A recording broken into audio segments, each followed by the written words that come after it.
Hey, what's up, everybody? We are coming to you not live from the center of the outskirts of downtown Houston, Texas. This is the show where we bring you the most underqualified commentary on the week's hottest movie news to us. I got my good friend here, Danny Boyle. Danny, how are you doing today? Pretty good.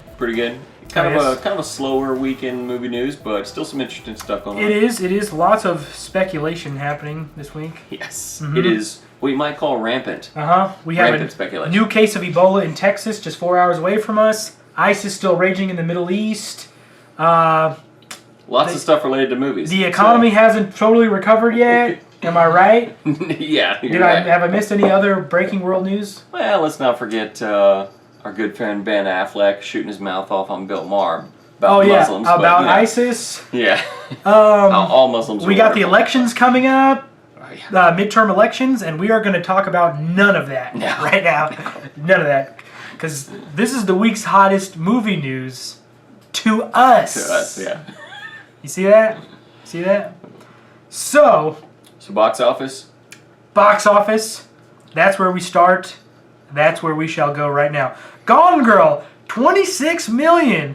Second week, right? Second week, 28% drop off. That's pretty good. That's a little slightly better than average for this fall, for the fall season. And is consistent with what we said last week, which is it's going to have much better legs than Annabelle. Oh yeah. What did Annabelle do? It's at number 4, 16 million. So not too bad for that. 55% drop off. That's like a summer drop off. Bigger disparity. Number 2, Dracula Untold, 23 million. Per average, I mean, not too bad for that kind of movie. It was a $50 million budget, which that is okay. Yeah.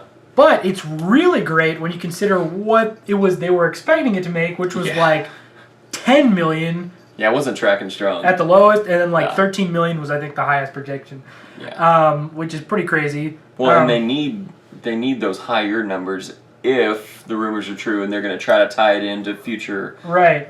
The whole monster universe that they're trying to do. So if that's what they're going to go with, they need it to do somewhat well. Yeah, from what I understand, they did reshoot some scenes to bring it in, and I haven't seen the movie yet. Yeah, my understanding is the tie-in that they did, and I think we're going to go see that later today. Yeah. The tie-in was sort of loose, so they left themselves an escape. So it's not concrete. Oh, okay. So if it doesn't do well enough, they can say, like, no, that wasn't part was of something it. Separate. Yeah. Yeah. This is the first movie in the cinematic universe here. So, but it looks like it's doing better than I expected, so it is still possible. And we are going to talk a lot about cinematic universes today, so more on that later. Number 3, Alexander and the Terrible, Horrible, No Good, Very Bad Day. Awesome title. What are they going to call the sequel to that?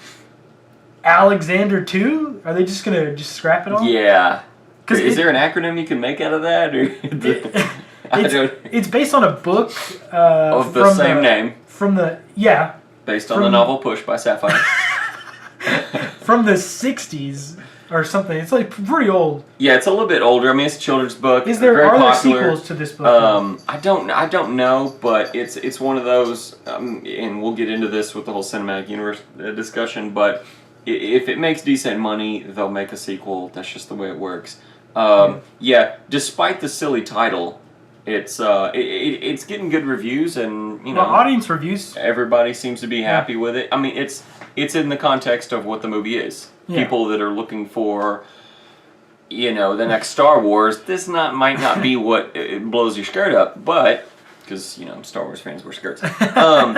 But it's if you're looking for a fun, family-friendly film that you can take your little nephew to or your kids to or whatnot and still be somewhat entertained while you're watching it, it's a good film. And I think a few fans of maybe The Office are looking to get like some Michael Scott type of a deal. Yeah, I mean, he's not playing Brick Tamlin in this one. Right, yeah. Or some of his more lighter comedic stuff. Yeah. It's definitely not going to be Foxcatcher. If you think about it, Steve Carell's pretty flexible in that because he can do the dramatic stuff, and he's done a few romantic comedies, like that, and then he can go way silly. Yeah, so Burt Wonderstone. He's got pretty decent range. And then he's got some Oscar buzz coming out with Foxcatcher. Yeah, I mean, there's a lot of talk about that one. We'll see how that pans out. I mean, him and Gyllenhaal for Nightcrawler, I think those are two locks at this point, even before the films come out, saying these guys, based on what we've seen, and these guys are definitely getting a nod. I think Michael Keaton has got a strong possibility of getting a nomination. Yeah, for Birdman. Yeah, for Birdman. Yeah. When you go somewhat weird, you know, and in a dramatic role, that's always something that catches the Academy's eye. Yeah. So. Annabelle number 4, 16 million, 56% drop off, which is pretty steep for this time of year. Yeah. Now the one that opened up this week, the big opener was The Judge, which opening weekend. Robert Downey Jr., Robert Duvall, big name actors. 13 million. It's gotta be a bit of a disappointment. Now this was obviously a much lower budget film than what we're used to seeing Robert Downey Jr. in. What was the budget? You are gonna crap your pants. I already went to the bathroom earlier. Go ahead. 50 million. That's terrible. And to put this into perspective, that's how much The Equalizer cost. That's an action movie with Denzel Washington, an action star. And this movie is a courtroom drama. Sorta, yeah. I mean, it's a drama. It's a drama. I mean, here's Robert the thing. Downey Jr. A lot of that had to obviously go towards the actors' salaries because it's not going on big special effects or CG or any of that kind of stuff. I guess, but aside from Robert Downey and Robert Duvall, I mean, does Robert Duvall? Does he have a huge salary? This guy here, Robert Duvall, Godfather. I mean, this guy's been in movies Kicking and Screaming with Will Ferrell. Was he in that? Yeah, pretty sure. Anyway, I never saw that. But I mean, Robert Duvall is an acting legend. You know what I mean? So I would be very surprised. He was excellent in this movie too. He was fantastic. The review pending. Look out for that. But it would have to be towards that. It's not like they're. Yeah. It's not like the old Cadillac that they smashed up was $13 million or something. That is ridiculously high. That is really high, which is surprising because this is from Robert Downey Jr.'s production company. So I would think coming off the big blockbuster films he's been doing, saying, okay, now I want to produce my own stuff, he would think, okay, I want to invest in making sure my production company does well. So from a success standpoint, I'm going to pay myself less. Exactly. Or apparently he didn't. Take it off the back end or something. Yeah, something. Do a percentage cut, something. Yeah, to at least keep the on paper number low. You know what I mean? Man, they're going to struggle to break even on something like that, which is a shame. I don't even think they will. It was a pretty good. I don't think it would. Because I thought it was a good movie. It didn't look like $50 million like that. That $50 million wasn't on the screen. You know what I mean? You swap out two different actors, which obviously would change the quality of the film, but you give it two different actors, and this is like a $9 or $10 million budget film. I mean, they made Chronicle on $10 million, which those were all no names though.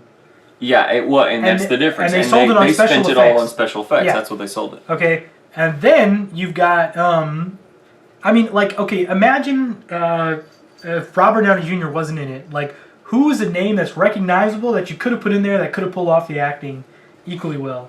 I think Daniel Craig could have done it. Sure. Daniel Craig could have done that. I think he's good at the dramatic stuff. I could see him in that role. Although he's probably pretty. His salary's probably pretty up there. Yeah, he's a little pricey. But anyway, if you got someone a little bit less, like a Carl Urban or something, you know. I don't know if he really had the depth of character. Yeah, I don't know if he could have done it, but I'm just saying. Mark Ruffalo. Mark Ruffalo could have done it.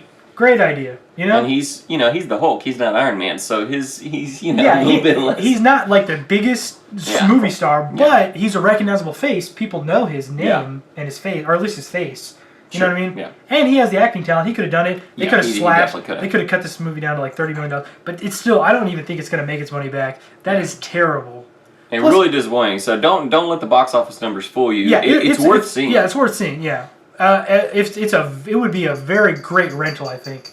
Yeah, I mean, this is the kind of film, like I told Josiah after we saw it, this to me was the kind of film that was there really as a showcase for two really great stars to display their acting talent. Yeah. Because the way they play off each other and really kind of joust one another emotionally that was is the best. fantastic That to was watch. the best. Yeah, that was the best moments on screen. And then whenever that wasn't happening, it kind of towed the line between like high quality TV movie, just a little bit. You know what I mean? Yeah, But no still, shame. overall, I still felt like it could have been. It was just like one step above a TV movie. Yeah, I mean, it's... I mean, because of the star power. But we'll talk about that more in the official review. Yeah. Anyway, that opened at number 5 with 13 million.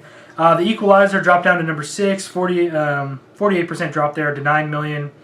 Addicted. I don't know anything about that. I think isn't Billy Zane in that one or something? I think so. Yeah. It Opened up this week. Anyway. Was 7 million. Maze Runner 7.5 million. That's still trudging along. The Box Trolls 6 million. Left Behind 2 million. 2.9. Not bad. And the other one that opened up this week is at number 11, which I only mentioned this because we were just talking about earlier. It's called Meet the Mormons. It's an official LDS production. And I'm sure they give a completely unbiased representation of their religion. Unadulterated. Cult. It's essentially Yeah. I mean, if they would let them in, they would be great friends with Scientologists. They would. They would be great buddies. They would have a dispute over someone drinking a Coke, and then they would get sued, and it would get ugly. But anyway, that's the box office. Nothing, no surprises there. Pretty good. Great for Gone Girl though. Ironically, this Gone Girl, this was the biggest opening for David Fincher ever. Yeah. Yeah, it's his biggest box office number wise. This is his biggest film. Yeah, biggest opening, and it's probably going to gross more than any of his other movies. Yeah. And it's ironic because last month in September, that was the lowest grossing month of September we had ever. Yeah, Something like that. Yeah, there just weren't enough big movies opening. So. Yeah, ironic there. All right, so let's get to the news now.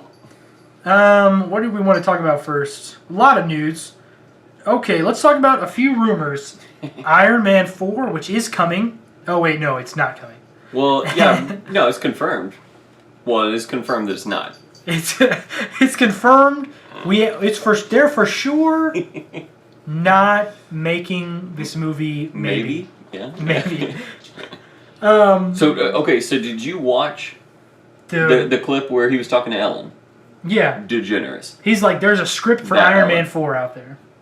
Yeah, well, basically, and this is the thing, if you read it on paper, it seems a little bit different than if you actually watch the way he said it, because what happened was, as that happens in a lot of times with these movies where stars are on a show or getting interviewed to promote a certain project that they're doing, but there's other stuff that the interviewer wants to know because, inquiring minds and all that kind of stuff. Yeah.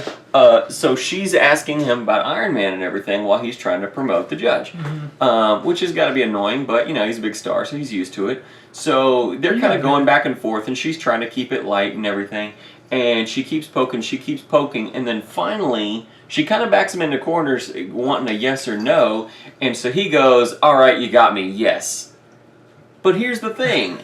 I don't think what he was really saying was, okay, you finally broke me, after all the waterboarding I've just went through, I'm going to crack and tell you the secret truth, which is, yes, there's definitely an Iron Man 4. I don't think that's what was going on. I think he was just saying, okay, to wrap up this little shtick that we're doing, I'll just pretend that, because that's what people want to hear, so yeah. Oh, okay. I think that's what happened. Okay. And then later on, in the same day, the irony is... Yeah, like 6 hours later, he goes on Letterman. And then he says, basically, that right now there are no plans for that. Which, in and of itself, is not a concrete, nail in the coffin, never going to happen sort of statement. It just means right now, I haven't signed on the dotted line. There's not a script that we're working on. I'm not rehearsing. Plus, it's not... I doubt that there's definitely plans for Iron Man 4 of some kind. Yeah, at some point there will be an Iron Man 4. It makes too much money to not do one. Yeah. But the other theory that I've heard is that he basically did spill the beans on Ellen and say, yeah, there is one. And then in that 6-hour intro, they're like... some agents and managers are like, whoa, simmer down. You need to reel that back. You ain't supposed to be telling people about this. So he denied it. Yeah, I mean, it's... Well, he's in the headlines, actually, which is... I think that was his main goal. It didn't help the judge out any. No, not really. But... helped pre-ticket sales for Iron Man 4 whenever they go. Yeah, and Avengers 2, and Ant-Man, and every other Marvel movie that's coming out. It probably helped the... have you seen this thing Marvel's doing now where you, for I think it's like $10 a month, you get like unlimited comics? It's like an app so you can download them and everything. Oh, no. It's $10 a month, which I originally thought it was just a flat $10, and I'm like, that's the best deal ever.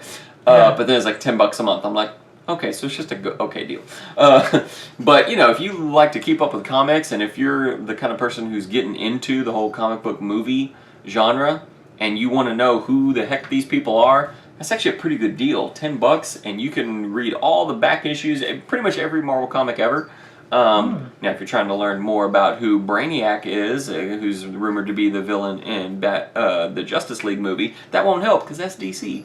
But if you want to know about Marvel comics, you know, I thought all comics just came from the comic book company. Yeah, the comic book store, and you know, Kevin Smith and his group of comic book men. Interesting rumor you spilled there. I mean, Iron Man 4 is going to happen. Robert Downey Jr. It just depends on where he's at in his career, I think, whether or not he'll sign up for it.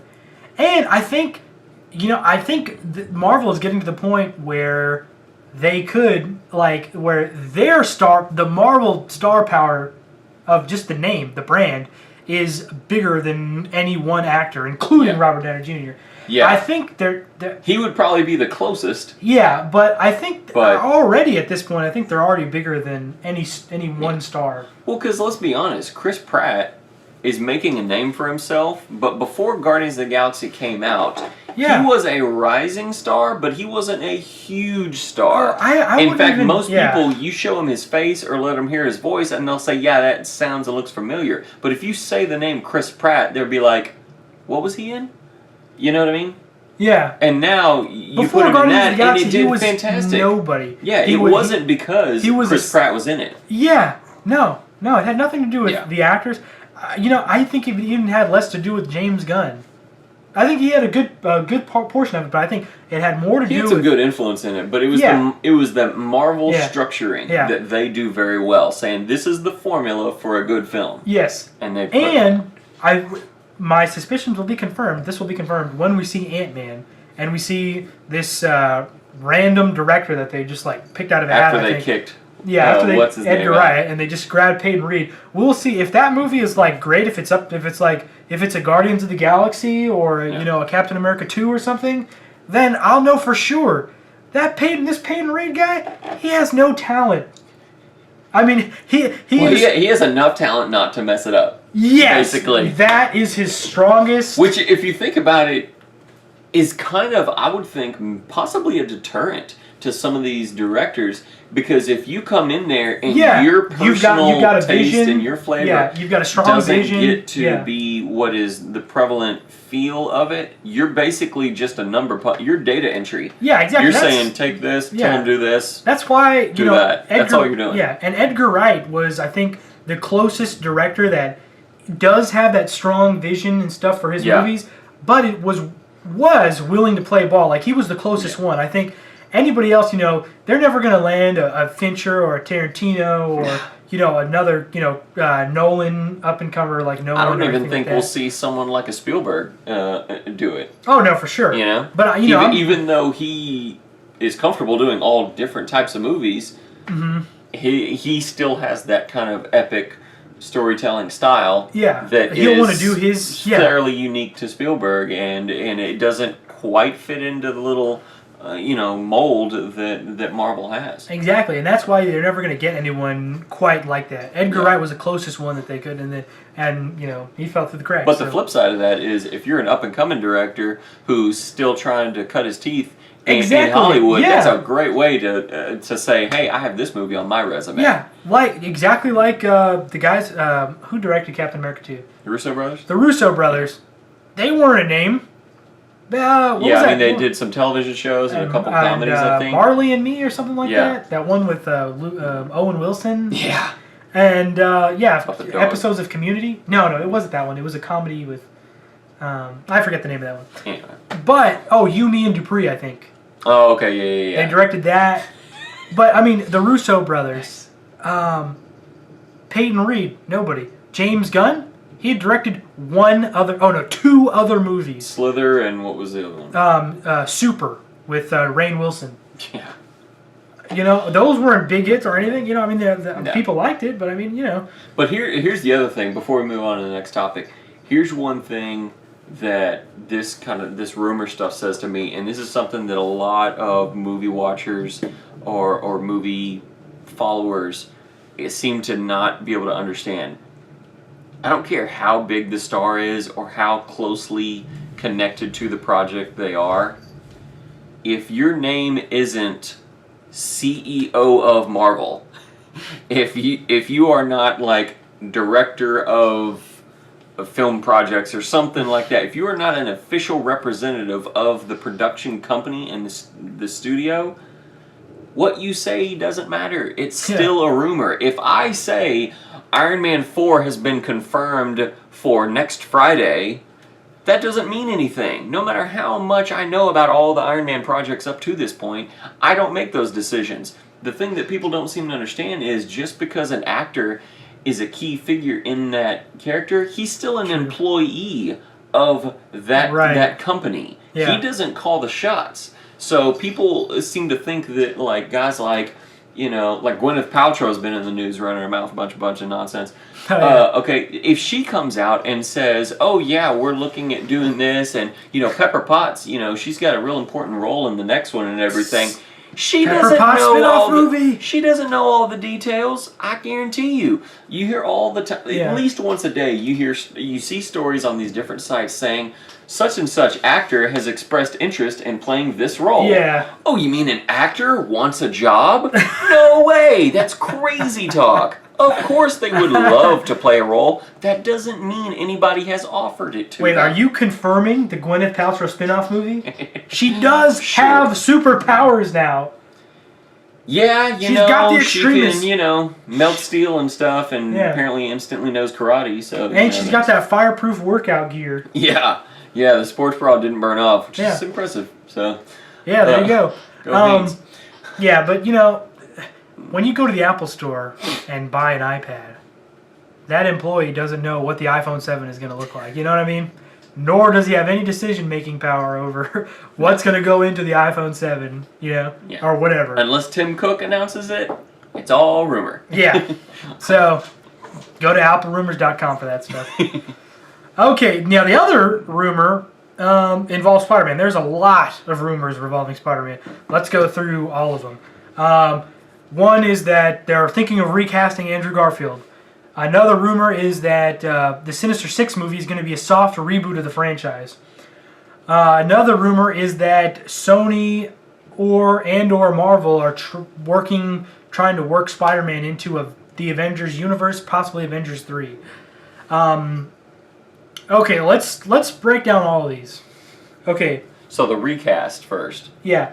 First of all, I don't see how that would help anything.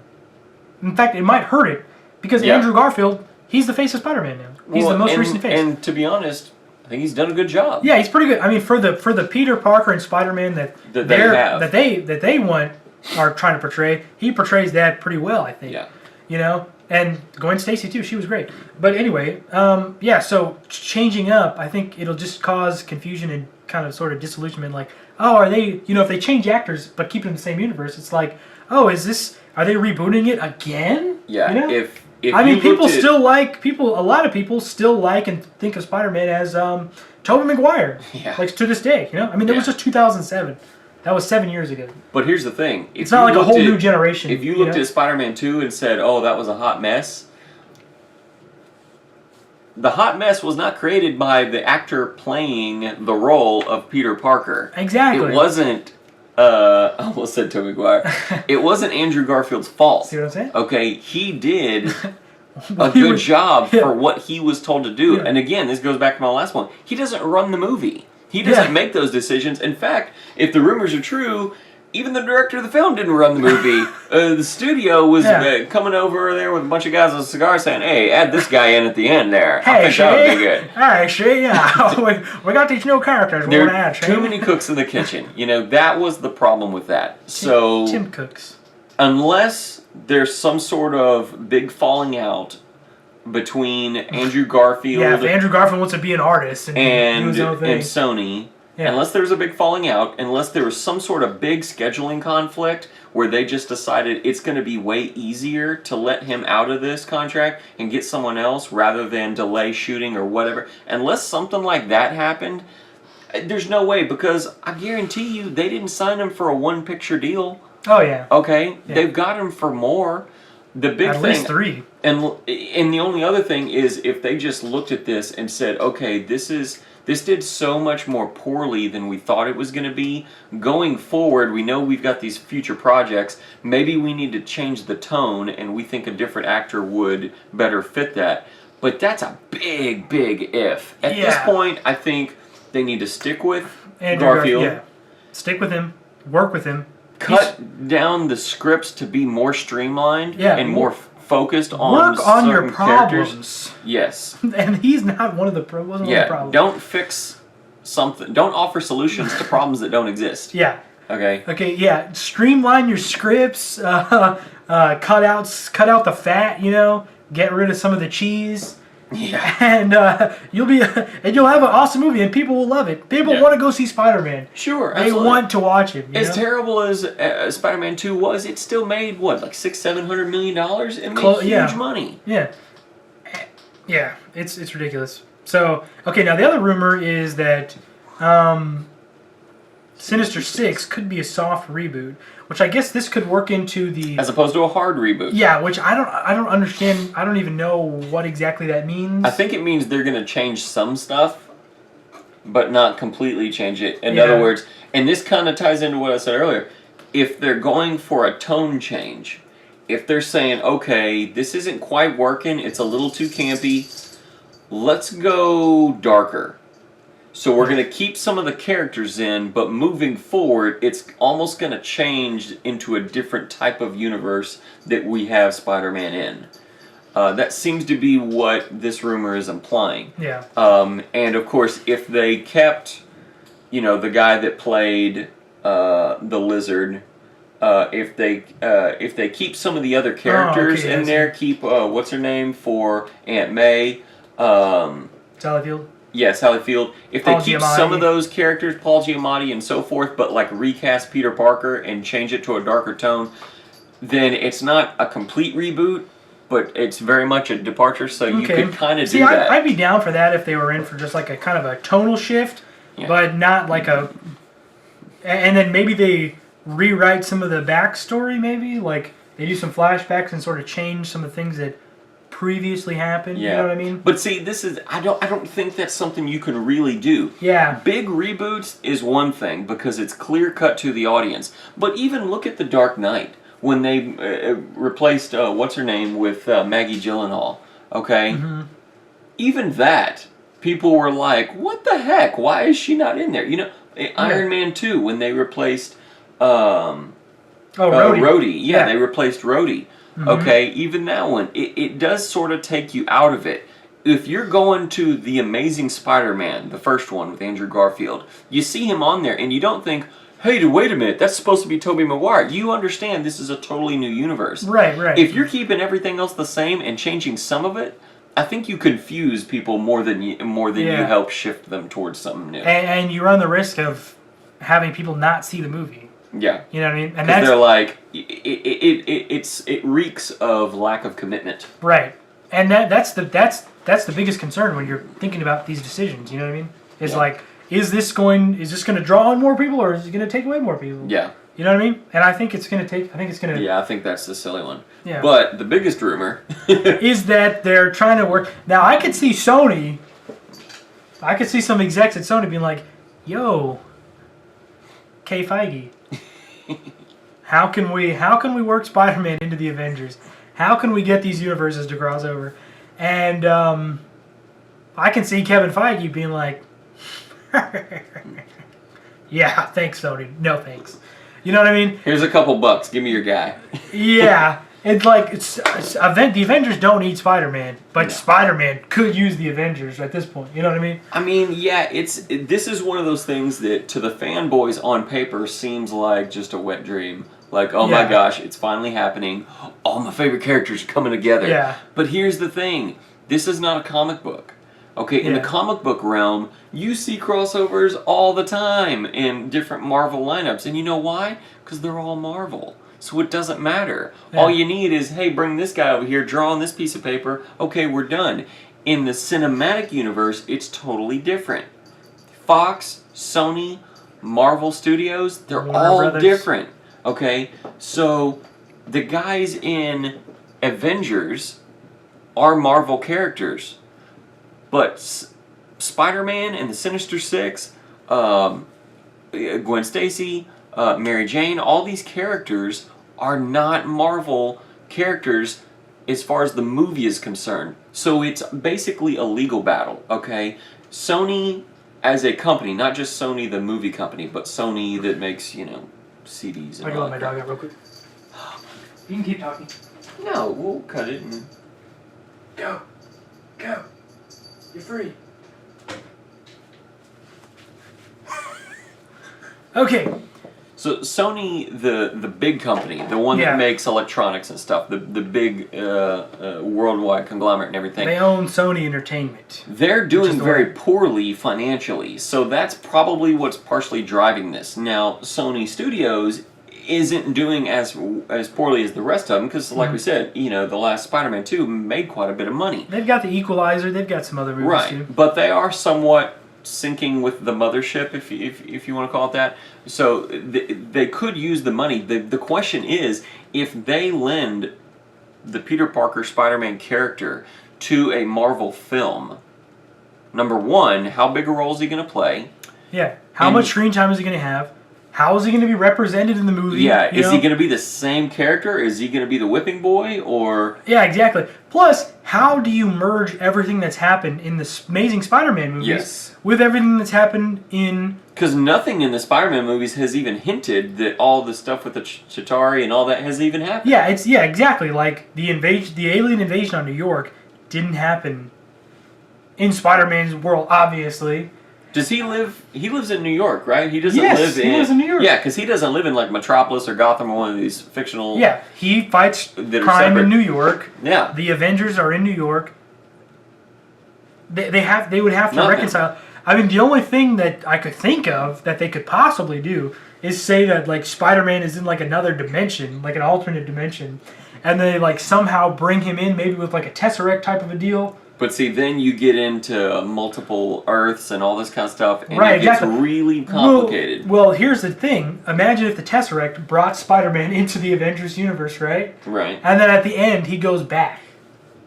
See, I mean, they could do that, but to me, that's lazy script writing in relation to what we've seen from Marvel so far. Because if you made a one-off film and you said that, I would think, oh, that's pretty inventive. But if you look at the story arc of all the Marvel films together, you can watch, I guarantee you, there will be scenes in Avengers 2 where you can go back to Iron Man 1 and see the tie-in.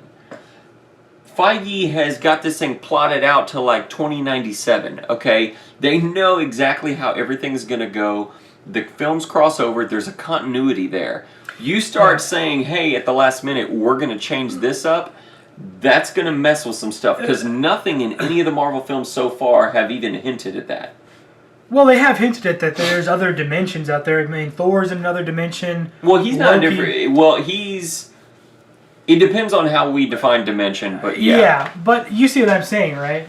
Like they could, but it's just... I mean, I think if it happened... That would be hard to pull off. It would be in line with the stuff that's happened before. With you know, like, alternate dimensions. It would really be tough to do, I think, from a story standpoint. But that's not even the biggest thing, because they've got lots of writers. Somebody could come up with an inventive enough idea to make it work. The biggest problem is the money. Yeah, like how... Who's going to get paid? Yeah, that's the biggest. That's the biggest And question. how is Sony? My understanding is the advantage to Sony is they would get some of the royalties off of it, so they would get paid. Yeah. But it would benefit them because everybody's saying, well, yeah, but would they make more than if they made their own Spider-Man movie? Well, no, that's not really the question because they would be getting paid for basically lending their guy off to someone else, so they wouldn't. They wouldn't spend anything. Yeah, there would be very little overhead for them, so they would get a smaller portion. Obviously, they're not going to get half the film. But they didn't put any money into it. Right, so it's just essentially pure profit. Right. Essentially, and so if what's Marvel going to get out of it? Yeah, are more people going to go see the movie because Spider-Man's in it? No.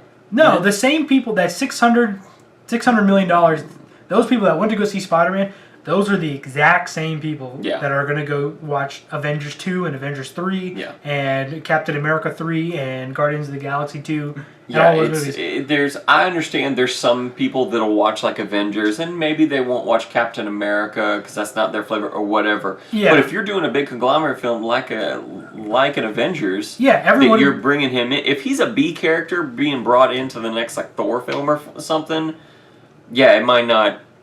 You know, maybe you would bring a couple extra people in because not everybody's crazy about Thor or whatever. But when you're talking about like an Avengers one, how many people that saw Avengers, how many people are interested in seeing the Spider-Man film but don't want to see Avengers?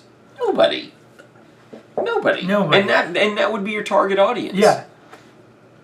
So Marvel is basically giving away money for nothing. Yeah. Like there's no benefit. My only guess there would just be that they're hoping to curb some sort of anticipated drop-off, maybe. I mean, but maybe they're saying, well, we can't possibly do as well as... What if Sony lent Marvel Spider-Man for no money?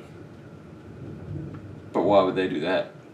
Well, because then, potentially, boost the brand? The Spider-Man movie that came out after that would be coming up off the heels of the Avengers, which we all know, whatever movie you're coming off of definitely plays into that movie's box office. Yeah. Iron Man 3 would not have made over $1 billion if it didn't come 6 months after the Avengers came out. That's true. And that's a cold hard fact. It would probably made half that at most. Cold and hard. Yeah. I mean, that's just how it goes. You know what I'm saying? Sony would make that money back on Spider-Man 3 or 4 or whatever, whenever that movie came out. But they're not going to do that, you know? I mean, it just doesn't seem like... It seems like a very unlikely wish from the fans. Yeah. So just go ahead and get your hopes down for that. Yeah. Crushed. Okay. Now, let's move on to some non-comic book related stuff. Bryan Cranston is going to be in this movie called The Infiltrator. That looks interesting. Bryan Cranston, we know, is awesome already. This movie is based on a true story about this guy who infiltrates. He's a double agent. He infiltrates this bank that is laundering money for cartels, and he was in there for like several years, like as this double agent, gathering information and evidence and stuff, and eventually gets like really high up, and then he, blows the lid off of the entire case, So I don't know all the detail. That's the total extent. Now, is this based on like a book, or is this based on true life? It's based on. From what I understand, the movie is based on the autobiography from the guy because he's still alive. Oh, okay. This just happened recently. This is like nice. Not like an old story. And it'll be directed by Brad Furman, whose most successful film was The Lincoln Lawyer. I like The Lincoln Lawyer. Yeah, that was pretty good. But he also directed Runner. I never saw that. Yeah, me neither. Oh, wait, it didn't look was that good. the Ben Affleck one? With Justin Timberlake? Yeah. I wasn't crazy about that one. You saw it? Yeah, it was all right. It definitely wasn't up to anything Ben Affleck's directed. Yeah, it was no Argo, that's for sure. Yeah. We got a new Bond girl. Her name is Léa Seydoux. She's French. She was in Blue's Warmest Color, which I heard was very inappropriate. Yeah, it's not for children. Yeah, so I got to ask my mom if I can watch that. She will say no. But she was in Mission Impossible 4 Ghost Protocol, which she was the bad girl that got kicked out the window. Yes, she was in there for she was 2 minutes. Well, 3 minutes. Remember, she shot the guy at the beginning. So. Oh yeah, I should at the very, very beginning. Okay. Spoilers! Spoiler tag if you haven't seen. Oh yeah. Mission Impossible 4. Shame then on you. You apparently don't like movies enough to watch the show. Steve Lots Carell. of interesting stuff. Yeah, Steve Carell to star in paranoia thriller. Ooh. You're just reading stuff at this point. Yep. Really phoning it in this day. Okay, now this is interesting. This is going to be the big discussion we're going to have. Okay, Sony, they apparently bought this script for $1 billion. I don't know if I don't think it was a. I don't know if it was. I guess it was a spec script. But basically, it's a 6-picture story. Story franchise idea. That's it combines all the characters from Robin Hood, Little John, Friar Tuck, and then I think like Sheriff of Nottingham, all those. Yeah, and then some of the other his whole band of merry men.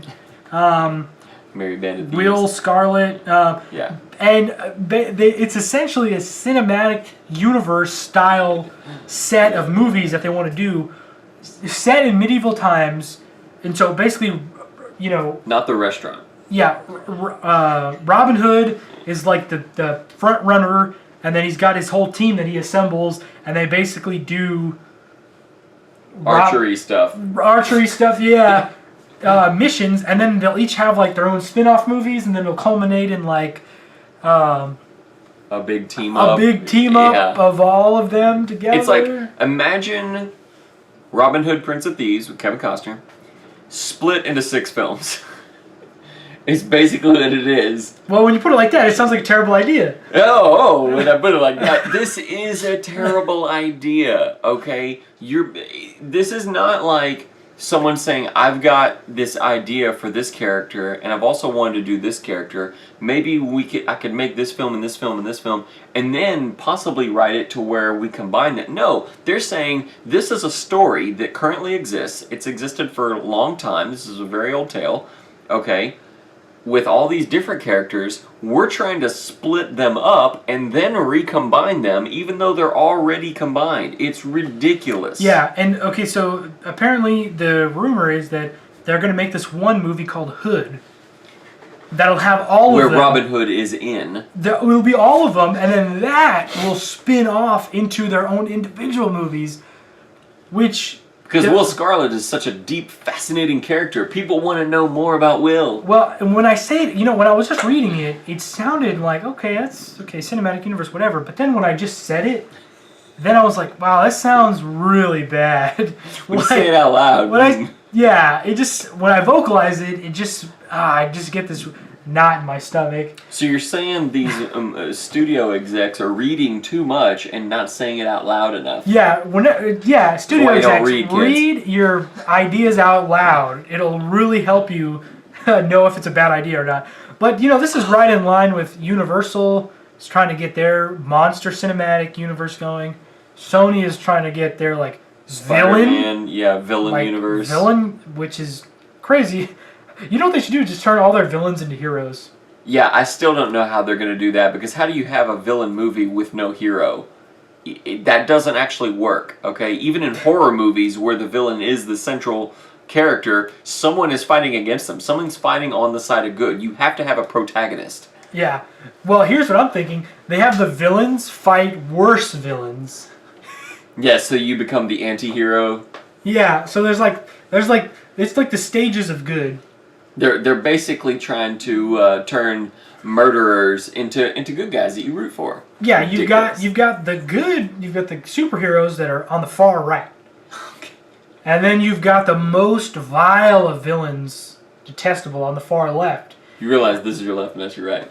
But on screen it's backwards. Yeah. And then in the middle you've got Spider-Man's villains.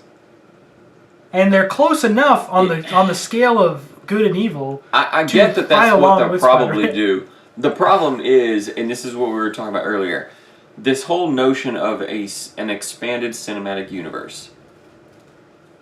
Marvel has done it really well. DC because of the similarities from the comic book world between Marvel and DC, I think can pull it off as well. They're going to go with a different tone. But for the love of everything that is holy, all you daggum movie makers, every property you own doesn't have to become an expanded universe. Or does it? No, it doesn't. Okay, because here's the real problem. As we all know, movie makers are driven by money. It's a business, it's very profitable, they want to expand their profits, totally understandable. The problem is, because of the internet and every Tom, Dick, and Harry with no anything between their ears, nothing but just off-the-cuff opinions based on no facts or education whatsoever. Their feelings. Okay, playing it by the gut, as Colbert would say. Okay, that's something they're basing it off that. They see pictures and rumors and nonsense flying around on the internet, and they immediately start typing and say, "Oh my gosh, they should do this." And some genius in Hollywood says, "Hey, we could make some money off of that."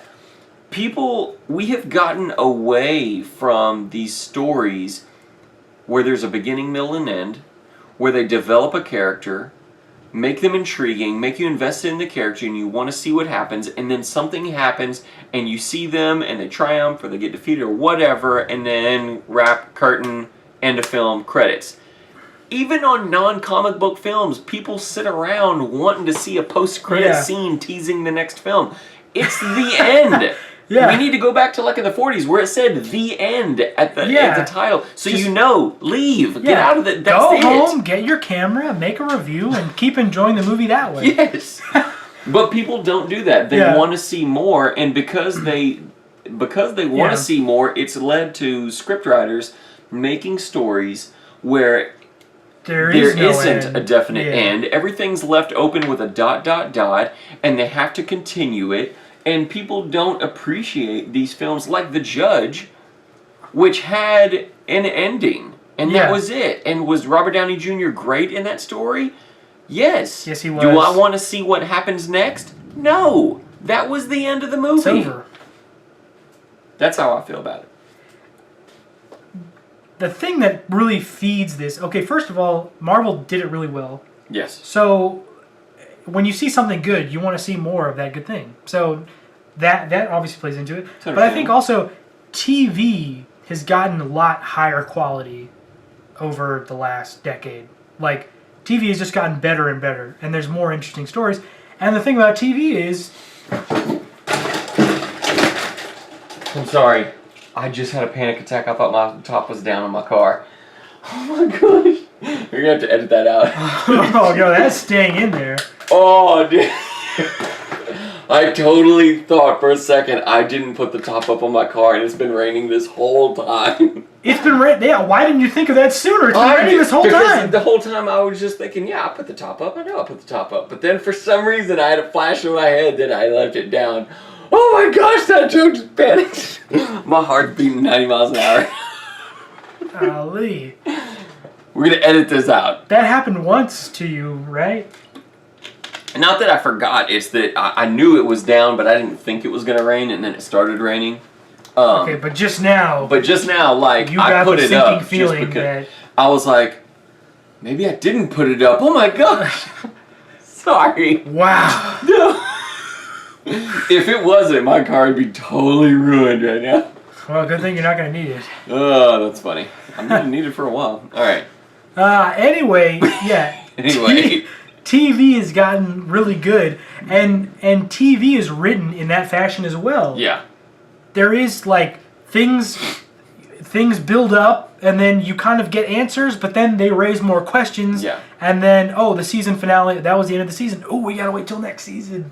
Well, and because there's so much downloadable content, like on Netflix and stuff, you can binge watch like a whole series of House of Cards or whatever, like you're watching a movie, and there's just more and more and more of it. Yeah, and people feels want like that. Yeah, well, and things like House of Cards and HBO Legends, shows, other shows like that. Those are actually or Breaking Bad and stuff. Those are filmed with sort of that mindset that this is all one story. Yeah, and so you've got this whole it's written in such a way that you're meant to watch it all the way through like that. You know what I mean? And it feels like one big movie, and it's like, oh wow, I wish actual movies were like this, where it just gets bigger and bigger and bigger. But the two aren't the same, and if you need proof, watch Marvel Agents of Shield.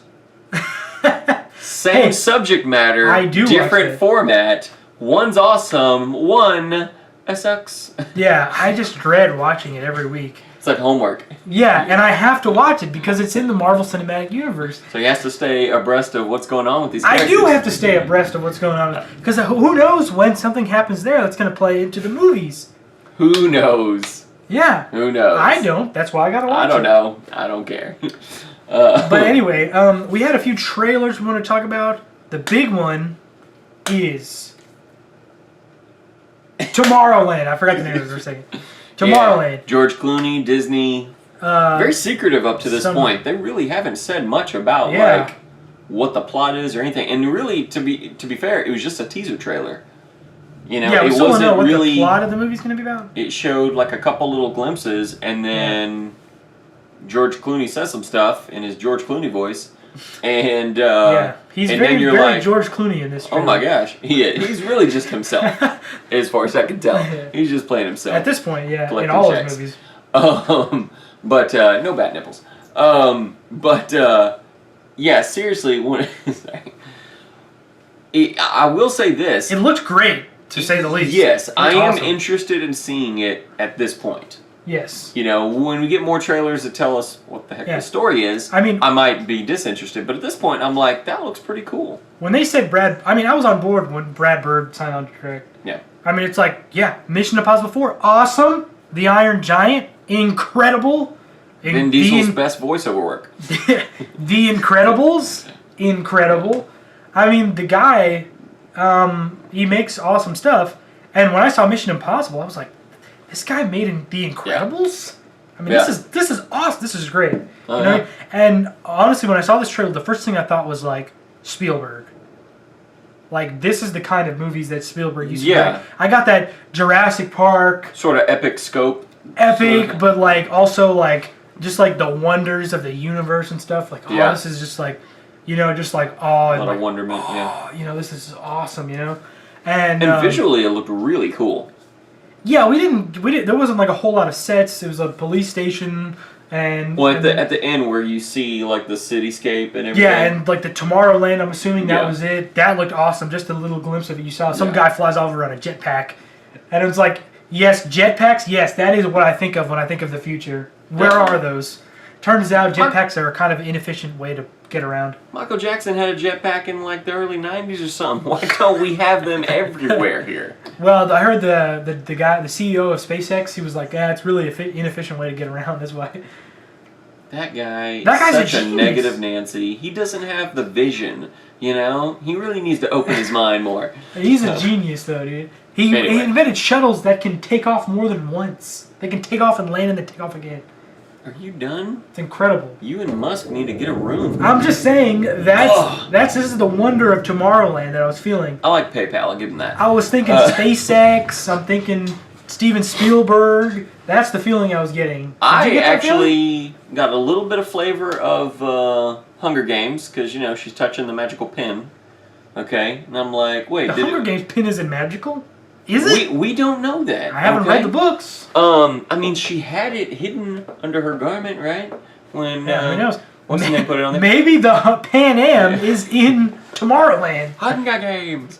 Is this the prequel to Hunger Games? But here's the other thing. In Tomorrowland, there's going to be 12 factions of people. It's not YA. So, but here's the thing. It reminded me a bit of the trailer for Big Hero 6. Because just like Big Hero 6, not in the look, but in the way that they told the story. Because in Big Hero 6, we have yet to see the rest of them. You only see a glimpse. Even though Big Hero 6 is going to be about a band of characters, you see the one guy with his inflatable buddy. And that's it. In this one, you see the girl in a little bit, and a glimpse of, there's like the future or whatever. We have no idea what the rest of this is. Right. It's a teaser trailer, but that's a good thing because it's supposed to be a teaser. Now at this point, Big Hero 6 needs to come. I don't know when their next one. Maybe it's already come out, but whoa, it's raining. It's lighting outside. Intense. Our lights just flickered. You know, but Big Hero 6 needs to come out with another trailer telling us the rest of the story. Have but you this seen one the other will. trailers they've got? Yeah, I don't know what the conflict is. Yeah. But they showed like them like this car chase scene of a few of the other. Oh, have they? Okay, Yeah. I haven't seen the latest one. Well, yet. two, like a guy and a girl. Okay. That's chasing around with him. But yeah, this one's just a first trailer. It's a teaser. I hope give you a they, hint of the flavor. Yeah, I hope they keep it really low key with the plot details. Yeah. Because it seems like it's going to be really cool, and we know that the Disney name has its own cloud in and of itself. You look at like Maleficent and Wicked that's coming out, or Into the Woods. Sorry. Yeah. That looks like it's going to probably make a lot of money. Fun fact, did you know that Into the Woods is a musical? Like the film? Apparently so, yeah. Not gonna watch it. I know, I didn't even know! I didn't either. Well, because there's no singing in the trailer, is there? There's no singing in the trailer. That is misrepresentation. Well, it was just the first one. They better be, because I don't want to fall into the same Les Mis trap that I fell into. You didn't know Les Mis was a musical. It's based on a musical. Isn't it a book? Well, yeah, but I mean the stage production is a musical, so. Right, yeah, but the Liam Neeson movie wasn't a musical. Wait, what? Liam Neeson? Yeah, Liam Neeson was in Les Mis. Oh, was he in it too? This movie came out in like 1993, I think. Oh, the other one. Oh, okay, I know what you're talking about. You see what I mean? And yeah, I mean but we kind of had to. Well, even in the trailer, you see Anne Hathaway singing, right? Yeah. But here's the deal. I didn't know it was going to be that hardcore of a musical. You see what I'm saying? With like music and stuff. Well, no. Not that there was music. There was no talking. Dialogue is all singing, yeah. Like, it's a musical. Hey, what's up? How are you doing? Oh, pretty good. We're good. We got it. Okay. It's like riveting dialogue, by the way. And this is. I know this is unfair to the movie, but when I think of musical, I just think of High School Musical. And in High School Musical, they've really tainted the name of musicals. When I think of musical, I think of like, okay, it's like a regular movie, but every 5 minutes everyone breaks into a song. Yeah. Rather than an actual musical where it's rather than a 90-minute song. You know what I'm saying? In any case, we're getting way off topic here. But that's what I'm saying. Who knows what Into the Woods is going to be? Yeah, I mean, I don't know. Anyway, I do agree with you though that you gotta admit some of these trailers lately, they either go where it's like they totally misrepresent what the movie is, a la Edge of Tomorrow, or they give away everything. In which case you don't even need to see the movie. You already know what happens. Like Interstellar, I think is a good one where it gives you a flavor of what it's about, but it doesn't tell you what happens. We still have no idea what happens when they find wherever they go. Oh yeah. You know what I mean? Or really even the conflict, like, are they going to be in space most of the time? Or are they going to come back to Earth? And yeah, what's the proportion of as far as the timeline there? Yeah, golly, who knows? But it's going to be like 3 hours long. I cannot wait. But the other thing too is this going to have the success that Pirates of the Caribbean is? Because my understanding is Tomorrowland is essentially like a themed ride or whatever at Disneyland or Disney World, one of those. And so this isn't based on like an old story or a book or something. This is basically they have a ride and they're like, let's turn that thing over there into a movie. Yeah. It's like, hey, here's some nunchucks. We're going to have a new franchise called Nunchuck Land. I mean, you know what I mean? So, yeah.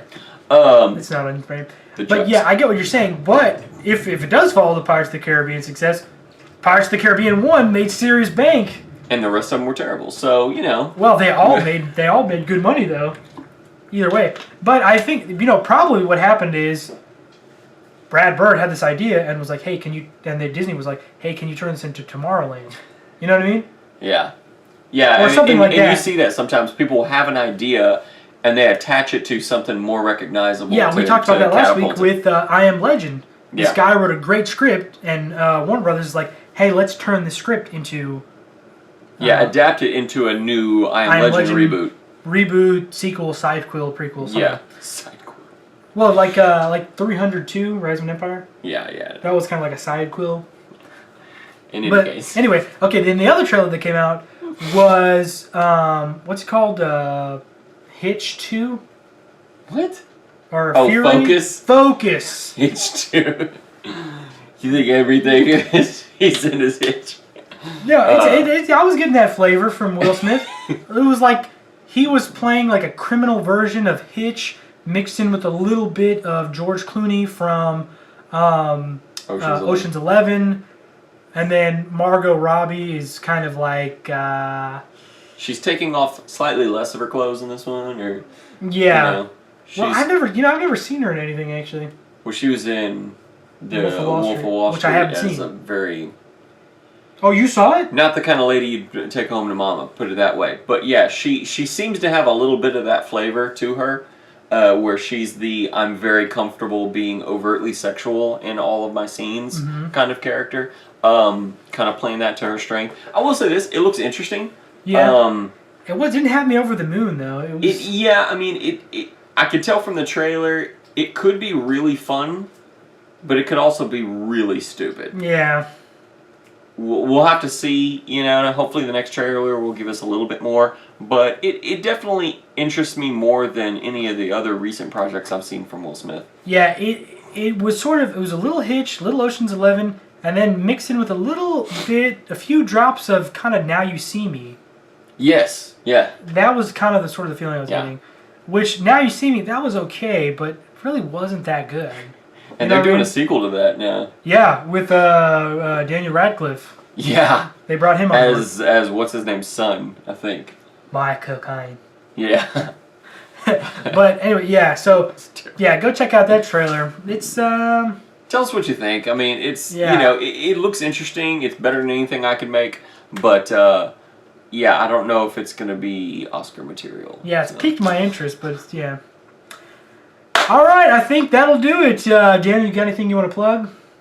No, just let us know in the comment section that first of all, great job everyone for not commenting or liking or anything like that on it. You followed directions very well. Yes. Now that trial is over, I want you to go ahead and comment. Put your comments in the comment section. Let us know what you thought. If you've seen any good trailers or seen any movies the past week, let us know what you thought of them. Positive or negative reviews, all that kind of stuff. Some good movies coming out over the next couple of weeks. We'll be real interested to see. Probably do some reviews of some movies. Oh yeah, great soon. Reviews coming later. A lot of cool stuff. Go see Fury this next weekend. And also, if you haven't already, and judging by the numbers, you probably haven't, go see The Judge.